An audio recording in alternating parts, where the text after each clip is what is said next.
au stade de Martyr avant le premier match du mois de juin. Ça sera à Yaoundé d'abord pour le compte de la Coupe du Monde. Mais il faut des joueurs d'expérience, il faut beaucoup de matchs de préparation face à d'ici juin. Beaucoup de matchs et il faut miser sur des joueurs qui sont forts physiquement et qui ne se laissent pas esquinter facilement et qui sont forts mentalement, qui acceptent toutes les conditions parce que vous savez, ici ils sont en train de jouer dans leur propre stade. Il y a des stades qui ne vous permettent même pas de savoir qu'il est possible d'en sortir vivant.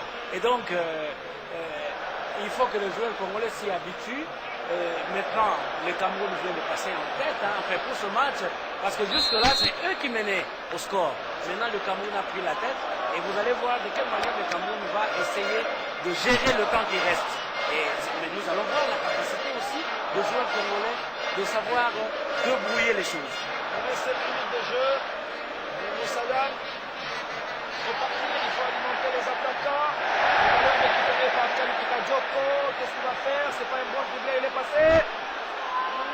Il n'y avait personne. Personne pour envoyer ces ballons au fond de filet fois ça. Les dangers demeurent toujours. Matumona qui soigne le passe, c'est pas possible. Et le ballon est récupéré par Matumona. Matumona, qu'est-ce qu'il va faire? Qui va soulever sur personne. Personne, beaucoup de naïveté.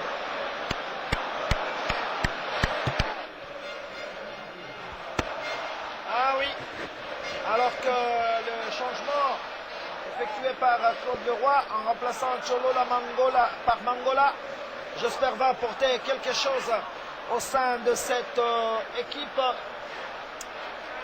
Et oui, c'est dommage, hein, ça se termine sur une petite note triste quand même. Les Congolais qui menaient bien, ils avaient la possibilité de dominer ces matchs. Mais là, ils ont commis des erreurs de jeunesse. Saddam, Kalituka Dioko, le ballon est sorti. Entrée de touche pour le numéro 8 camerounais. Eh oui, certainement que notre ami Abel Mbengue Moussi, ancien reporter sportif respecté, admiré, adulé, est en train de suivre ce match. Pour le moment, il est parmi les proches collaborateurs de Issa Yatou, qui est camerounais et qui a beaucoup fait pour l'Afrique centrale et pour l'Afrique tout court. Abel Mbengue, on les salue en passant, qui tout au long de sa vie a considéré le fair play comme son maître mot. Très, très bon journaliste de la génération de Lucien Chimpunfu, de Paul Basunga, d'Emile Ngolou et de pas mal de Gilbert Foutou, du Congo-Brazzaville également. Ça, ce sont de grandes plumes qui ont contribué, n'est-ce pas, au prestige du football africain. Ces coups francs bien placés pour le Camerounais à 5 minutes de la fin du match. Attention, c'est Nguemo Landry. Et oui, il a bien brossé sa frappe, mais le ballon est passé à côté de la cage gardée par Bolongo. Et là, on aperçoit Mukanjo qui a fait un grand match ici au stade de Martyr.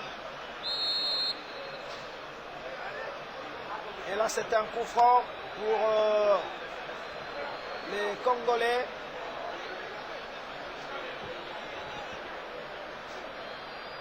Alors, les coups francs sera joué par Bokese Glavis qui se positionne. Mais il y a un petit problème côté congolais, les joueurs vraiment sont de petites tailles. C'est dommage par rapport au gabarit camerounais, ce qui fait que tous les ballons soulevés sont récupérés par le Camerounais. Et là, 4 minutes à jouer au stade de Martyr. Une déception peut-être pour Claude Leroy, enfin ça. Non, moi je crois qu'il doit être un peu satisfait quand même parce qu'il ne s'attendait pas à cela.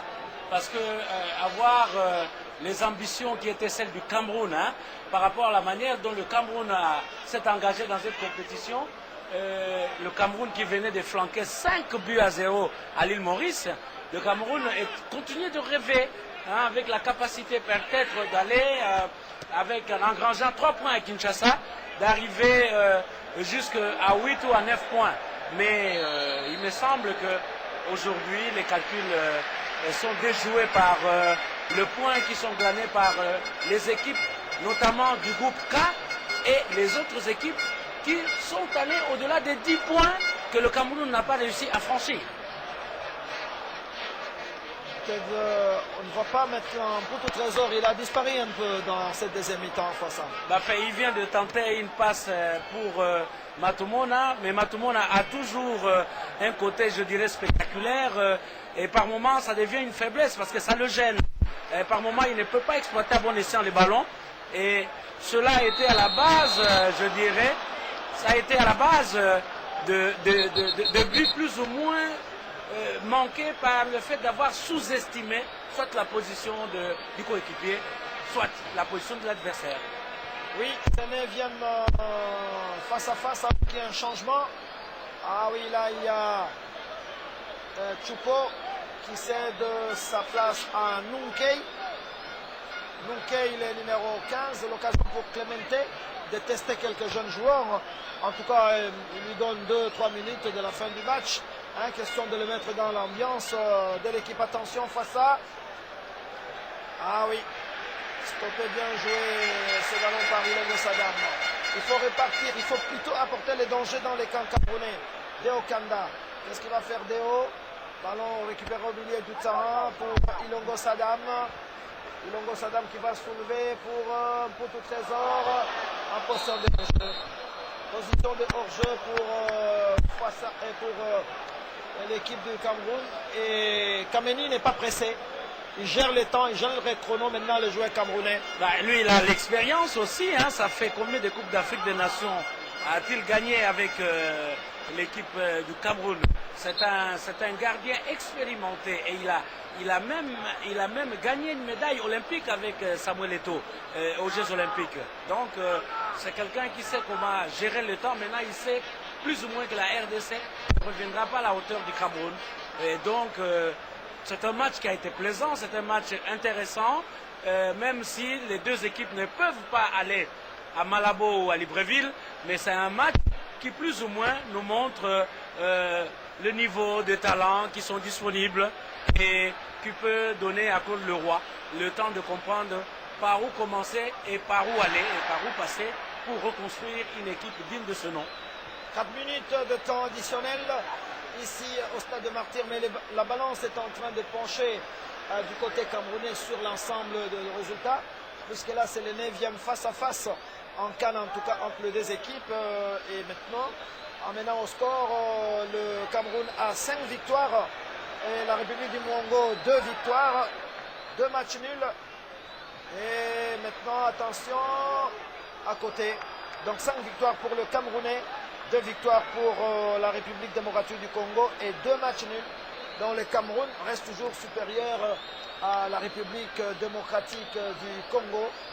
Alors qu'aujourd'hui, ces lions étaient, n'est-ce pas, à la portée de nos joueurs. Mais malheureusement, les joueurs ont brillé par une certaine naïveté. Attention, De Okanda, il est parti, il faut rentrer. Il faut rentrer. Non, il n'y a rien du tout. Il n'y a rien du tout, c'est vrai. Il a été pris en sandwich, mais ce n'est pas aussi dangereux. Ça ne méritait pas le penalty pour la RDC. C'est l'extrême jeunesse, parce que si c'était un joueur expérimenté, il aurait effectivement créé l'occasion d'égaliser. Et il se serait battu pour ça, ou soit se faire raser sur le terrain, ou alors chercher les meilleurs partenaires. Mais c'est encore l'enthousiasme de jeunesse, il me semble. Voilà, attention. Ce ballon toujours contrôlé par Mukanjo. Mukanjo qui est en prise avec Isama. Il faut remettre au gardien. Bien joué. Les petites passes, ballon récupéré. Il y a faute, oui, tout à fait. Il y a faute. Attention, on risque de prendre un carton jaune. Munkei. Roum, Matumona. On va chercher Matumona. Bien joué pour Kasusula. Kasusula, il faut envoyer les ballons le plus loin possible dans la surface de réparation du Cameroun. Kasusula pour Bokesse Gladys. Il faut monter, peut-être solliciter un peu de trésor, pourquoi pas. Aïe, aïe, aïe, Matumona. Ils ont pris les risques, mais ils sont passés.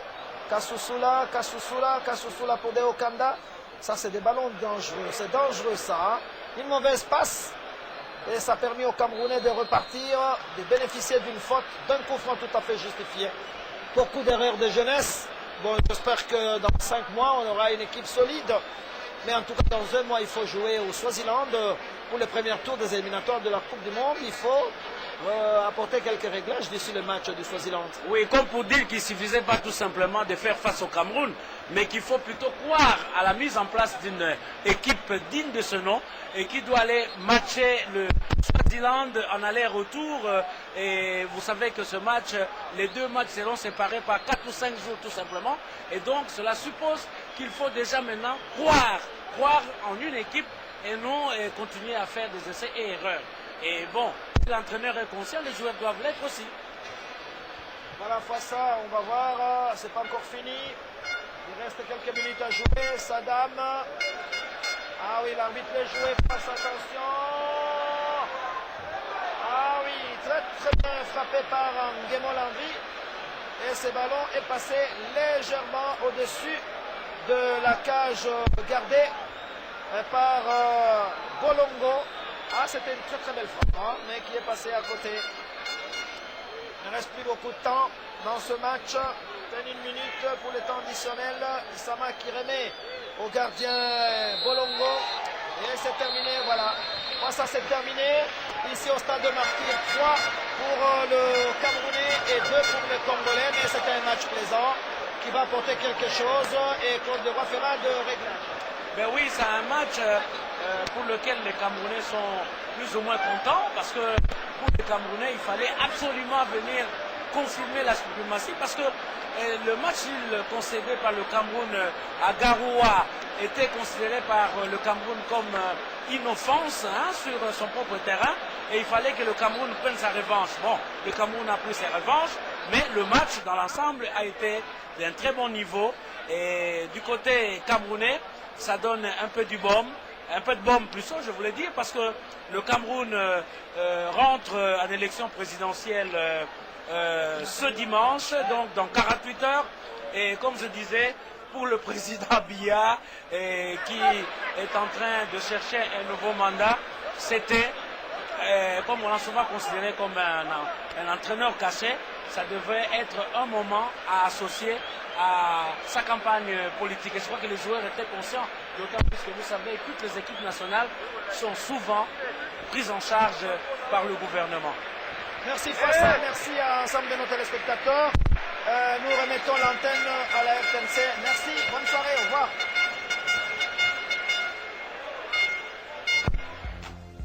Bonjour madame, c'est pour un envoi ou une réception? Je viens pour un envoi.